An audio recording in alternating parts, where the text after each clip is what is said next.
Olá pessoal, bem-vindos à nossa terceira aula dessa quinzena de Direito Internacional Público. Essa aula é referente ao dia 13 de maio, uma quarta-feira, e a nossa última aula dessa quinzena. Nessa aula, nós vamos iniciar o estudo do capítulo 5, aliás, nós já falamos na última aula dos conceitos, de Estado. Vamos relembrar rapidamente esse conceito e vamos começar o capítulo 5, onde nós tratamos do Estado enquanto sujeito de direito internacional público, ok? Vamos fazer a leitura juntos, mais uma vez, no material que eu postei para vocês, do conceito de Estado, do professor Paulo Henrique Gonçalves Portela. O Estado é um ente formado por um território, uma comunidade humana e um governo soberano, que é dotado da capacidade de exercer direitos e contrair obrigações e não é subordinado juridicamente a qualquer outro poder, seja ele externo ou interno. Então esse é o conceito de Estado que nós adotamos aqui em Direito Internacional Público, ok? Vamos falar um pouco sobre os elementos constitutivos do Estado. Os elementos são 3, como vocês já conhecem, da teoria geral do Estado. E o tratado internacional que firma esses 3 elementos como os constitutivos do Estado é a Convenção de Montevidéu sobre Direitos e Deveres dos Estados, de 1933. E a Convenção de Montevidéu sobre os Direitos e Deveres dos Estados, de 1933, elenca os requisitos para que o Estado possa ser considerado sujeito de direito internacional. São 4 esses requisitos: a população permanente, um território determinado, um governo, sendo esse governo soberano, e a capacidade de entrar em relações com os demais estados. Vejam que essa capacidade de entrar em relações com os demais estados é a capacidade também de celebrar tratados internacionais. Então, os estados, eles devem ser capazes de celebrar tratados internacionais, como nós já estudamos no início do direito dos tratados. Ok? O artigo 3º dessa mesma convenção estabelece que a existência política do Estado é independente do seu reconhecimento pelos demais Estados. Então percebam que basta que o Estado reúne esses elementos constitutivos para que ele seja considerado um Estado, independentemente do reconhecimento pelos demais.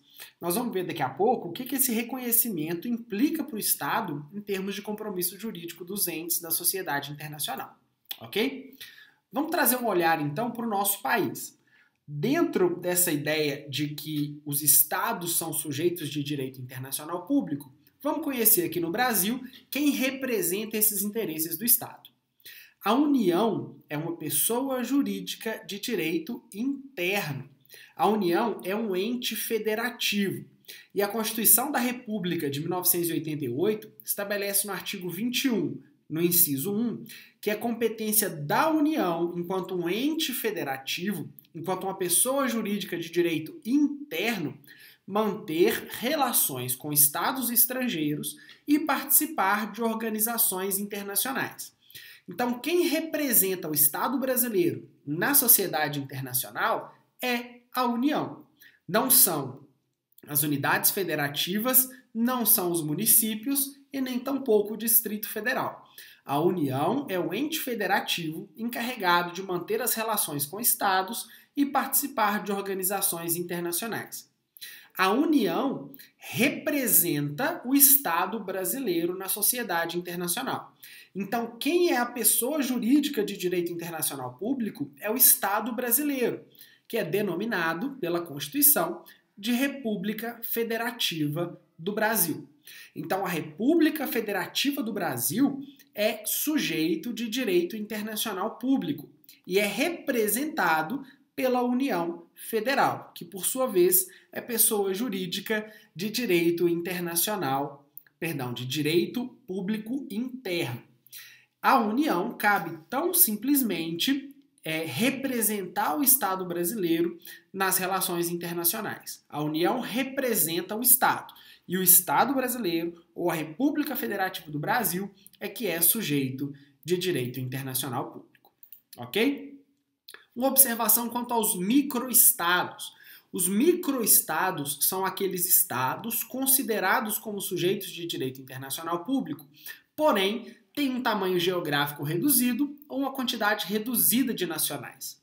Para a Corte Internacional de Justiça, a qualidade de sujeito de direito internacional não depende da quantidade de direitos e obrigações do qual um Estado é titular. Então, independe da quantidade de nacionais, independe do tamanho do Estado e, mesmo assim, são considerados Estados, são considerados sujeitos de direito internacional público. São exemplos o Estado do Vaticano, Andorra, Liechtenstein e o Principado de Mônaco. Eles têm a sua própria organização política, a sua própria organização econômica e são considerados Estados. Portanto, podem celebrar tratados e são pessoas jurídicas de direito internacional público. Ok? Como surgem os Estados, pessoal? O direito internacional público prevê algumas possibilidades de surgimento dos Estados. A primeira delas é separação de parte de um território. A separação de parte de um território pode dar origem a um novo Estado. E essa separação se dá de duas formas. Ou se dá pelo desmembramento ou pela secessão. O que é o desmembramento? É o aparecimento de um novo Estado a partir da separação de parte de seu território, sendo esse parte de seu território anteriormente uma colônia. Então vejam, um Estado pode surgir a partir de um desmembramento, que é o aparecimento de um Estado a partir de separação de parte de um território, sendo essa parte de um território anteriormente uma colônia. O Brasil surgiu a partir de um desmembramento? Não, porque o Brasil, quando se afirmou enquanto Estado, não era mais uma colônia. O Brasil era um reino unido a Portugal e Algarves. Então, o Brasil não era mais uma colônia. Além do desmembramento, a secessão também é uma hipótese de separação de parte de um território. E o que é a secessão? É quando uma parte de um Estado, que não é sua colônia, se separa do Estado principal, como foi o caso do Uruguai, que era a antiga província cisplatina do Brasil. Então, um Estado pode surgir pelo desmembramento ou pela secessão. Também o Estado pode surgir pela dissolução ou a desintegração de entes estatais. O que significa essa dissolução dos entes estatais? Os entes estatais desaparecem e vão dar lugar a novos estados. Então, o estado original deixa de existir e aquelas porções territoriais que se autoafirmam e têm o seu próprio povo vão constituir novos estados. Por exemplo, a União Soviética e a antiga Iugoslávia. Elas se dissolveram e deram origem a outros estados. Uma terceira possibilidade de surgimento dos estados é a fusão, agregação ou unificação. E quando ocorre a fusão, a agregação ou a unificação? Quando dois ou mais entes estatais desaparecem, abrem mão da sua soberania para dar lugar a um único ente estatal, como aconteceu com a união do Egito e da Síria na República Árabe Unida durante um determinado momento da história. Então percebam, os estados podem surgir pela separação da parte de um território, e aí nós desmembramos essa separação entre desmembramento e secessão, também pela dissolução ou desintegração dos entes estatais, ou pela fusão, agregação ou unificação. Agora, uma observação importante. Não é admitido mais no direito internacional público o aparecimento de um novo Estado em decorrência de um conflito armado. Caso surja um novo Estado em decorrência de um conflito armado, ele vai ser considerado ilegal se a guerra que deu origem a esse Estado envolver violação das normas relativas ao uso da força nas relações internacionais. Em regra, a guerra é proibida. O uso da força ou da violência no direito internacional público é proibido. Só é lícito na esfera de defesa de um ente estatal, no caso de agressão injusta, ou no legítimo interesse da sociedade internacional de manter e promover a paz e a segurança do mundo. Então, o conflito armado, em regra, é proibido. Só vai se admitir no caso de proteção a uma agressão injusta ou no caso do legítimo interesse da sociedade internacional manter e promover a paz e a segurança do mundo. Não é o interesse de um Estado de ser o coordenador da segurança do mundo, como os Estados Unidos acham que são. Não é isso. Nós estamos falando de ações de promoção de paz das Nações Unidas ou de outro organismo internacional que vai conjugar forças de paz de diversos estados para a promoção da paz e da segurança numa determinada porção do mundo, como foi a missão de paz da ONU no Haiti, que foi coordenada durante um tempo pelo Brasil. Ok? Então percebam, o surgimento de um novo Estado, já que toda a porção territorial do mundo, imagina-se, já está, entre aspas, descoberta, se dá pelo surgimento de novos Estados, pela fusão, ou pela desagregação, ou pela separação de um Estado de uma outra porção territorial que constitui um outro Estado. Vamos entrar agora, pessoal, na disciplina do reconhecimento de Estado e reconhecimento de governo. Primeiro nós vamos falar do reconhecimento de Estado e depois vamos falar sobre o reconhecimento de governo. Reconhecimento do Estado, primeira observação, é um ato unilateral. E por ser um ato unilateral, significa que um ente estatal vai perceber o aparecimento de um novo Estado e vai admitir todas as consequências jurídicas inerentes ao surgimento de um novo Estado, como, por exemplo, poder celebrar tratados, manter diversas relações válidas no campo jurídico com esse novo Estado. Então, primeira observação, o reconhecimento de Estado é um ato unilateral, pelo qual um ente estatal constata o aparecimento de um novo Estado e admite todas as consequências jurídicas inerentes ao surgimento de um novo Estado. O reconhecimento de Estado, pessoal, é um ato declaratório. O que significa um ato declaratório? Ele só vai reconhecer que surgiu um novo Estado. O fato daquele Estado surgir independe do reconhecimento de outros Estados e organizações.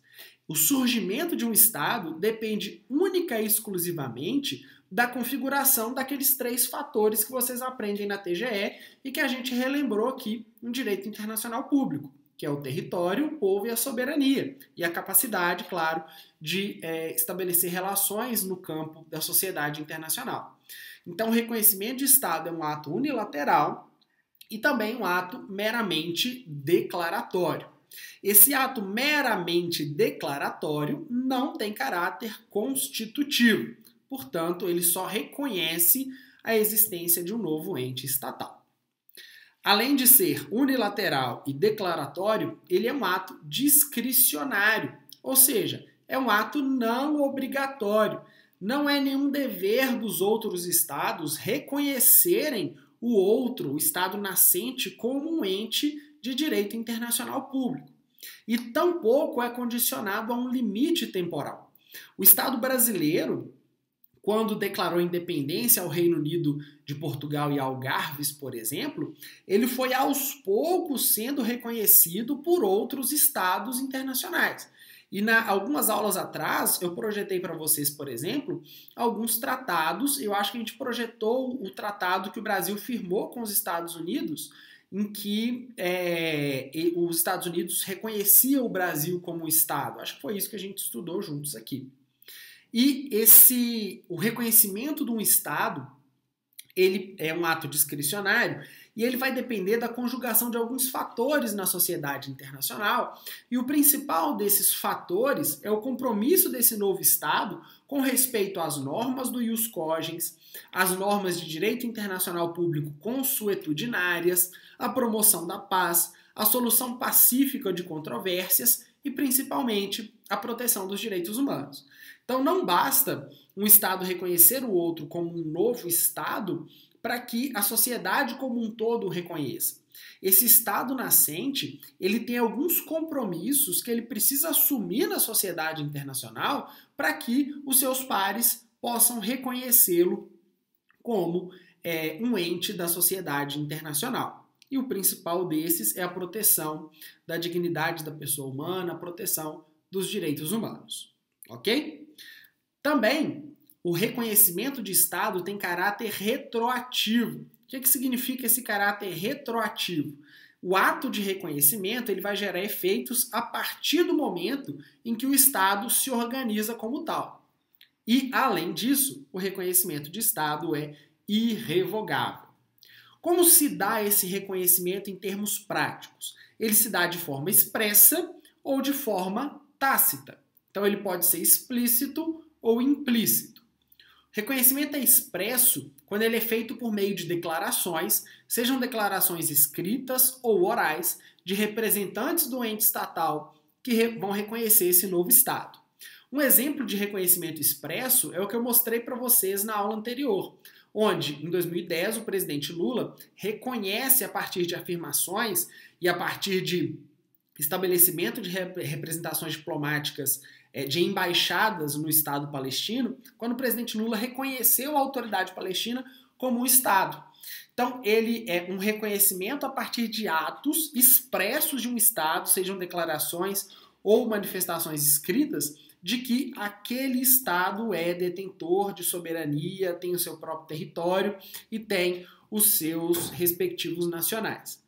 Já o reconhecimento de Estado é tácito quando ele resulta de atos que inequivocadamente façam inferir a intenção de criar vínculos com o novo Estado, como, por exemplo, o estabelecimento de relações diplomáticas. Então, o Estado não afirma expressamente que aquele novo Estado é um Estado. Ele afirma, através de comportamentos tácitos, que aquele novo Estado pode ter relações como Estado com aquele que ele representa. Ok?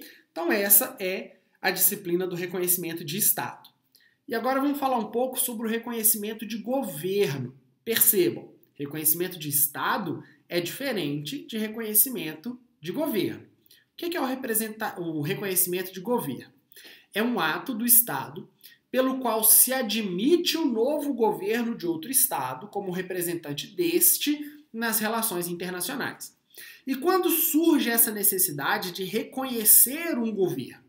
Quando ocorrem rupturas constitucionais, rupturas na ordem jurídica de um determinado Estado, como, por exemplo, um golpe, como, por exemplo, a assunção dessa característica de chefe de governo por outra autoridade, justamente por conta da ruptura de uma ordem constitucional, esse Estado que passa por esse procedimento de ruptura, ele se reorganiza politicamente e pode ocasionar na convivência de dois governos simultâneos. Um que passa a ser reconhecido por parte da sociedade internacional e outro que passa a ser reconhecido por outra parte da sociedade internacional. É o que aconteceu recentemente, por exemplo, na Venezuela. Na Venezuela, o presidente da Assembleia Nacional, ele se autoproclamou chefe do governo venezuelano por considerar que o presidente Maduro, ele não tem a legitimidade mais de ser governo, de ser representante do Estado venezuelano, de ser o chefe do governo venezuelano, por conta de uma série de violações à ordem constitucional vigente naquele país. Então vejam, o Brasil, ele percebeu um rompimento, percebeu uma ruptura na ordem democrática da Venezuela, na ordem constitucional da Venezuela, e passou a reconhecer uma outra autoridade que não o presidente reconhecido por outra parte da sociedade internacional, que é o presidente Maduro. Então nós temos hoje na Venezuela dois governos, um reconhecido por uma parte dos estados, inclusive o Brasil, e outro reconhecido por outros estados. Ok? Somente a história vai dizer para a gente qual governo vai prevalecer. No momento, nós temos dois governos. E um exemplo da repercussão dessa existência de dois governos no Brasil é a ordem, na semana passada, que o Ministério das Relações Exteriores, que o Itamaraty deu para a representação diplomática da Venezuela, para que eles se retirem do governo, se retirem do território brasileiro, porque eles não consideram que esses representantes que estão na embaixada venezuelana hoje são legítimos representantes do governo venezuelano. E sim os representantes que o autoproclamado presidente, o Juan Guaidó, indicou para figurarem como representantes diplomáticos desse novo governo venezuelano aqui no nosso país. Ok? Mas vejam, o reconhecimento de governo não altera o reconhecimento do Estado. O governo ele é transitório. Então o governo ele não tem a necessidade de ser reconhecido a cada eleição. O governo brasileiro, por exemplo, ele não foi reconhecido por outros estados depois das eleições do Bolsonaro, por exemplo. Ele só é reconhecido, só tem essa necessidade de ser reconhecido novamente quando ocorre ruptura na ordem constitucional. E não foi isso que aconteceu no nosso país. Então, o reconhecimento de governo não vai alterar o anterior reconhecimento de Estado, ok? Mas pode ocorrer graves impactos nas relações internacionais entre os Estados, como, por exemplo, essa convivência política entre a Venezuela e o Brasil, e a Venezuela e os Estados Unidos e outros estados por conta dessa diferença de reconhecimento de governo, ok? O reconhecimento de governo também é ato unilateral, discricionário, não obrigatório, irrevogável e incondicionado, as mesmas características do reconhecimento de Estado que nós acabamos de estudar. Existem duas teorias, pessoal, que são as principais teorias, são as principais doutrinas relativas ao reconhecimento de governo. Primeiro é a doutrina Tobar. Ela defende que o reconhecimento de governos estrangeiros só deveria ser concedido, ou seja, só deveria acontecer o reconhecimento de governos estrangeiros após a constatação de que esses novos governos, após a ruptura da ordem democrática e da ordem constitucional dos estados, contam com apoio popular. Já a doutrina Estrada entende que o reconhecimento ou não reconhecimento de um governo configura uma intervenção indevida nos assuntos internos de outros entes estatais e, portanto, não deveria existir essa necessidade de reconhecimento de um governo após rompimento da ordem democrática. Bastaria, por exemplo, que os estados rompessem as relações diplomáticas entre si. Então, a doutrina Tobar entende que o reconhecimento de governo só deve ocorrer após a constatação pelo governo que ora reconhece de que esse novo governo conta com um apoio popular, enquanto a doutrina Estrada entende que não deve haver esse reconhecimento por configurar uma intervenção indevida nos assuntos externos de outros estados, mas poderia ocorrer um simples rompimento das relações diplomáticas entre os estados. Ok? Pessoal, essa foi a nossa terceira aula dessa nossa quinzena remota. E a partir da próxima quinzena, se nós não voltarmos às nossas aulas presenciais, nós vamos continuar o estudo do Estado enquanto um sujeito de direito internacional público. Beleza? Um abraço para vocês.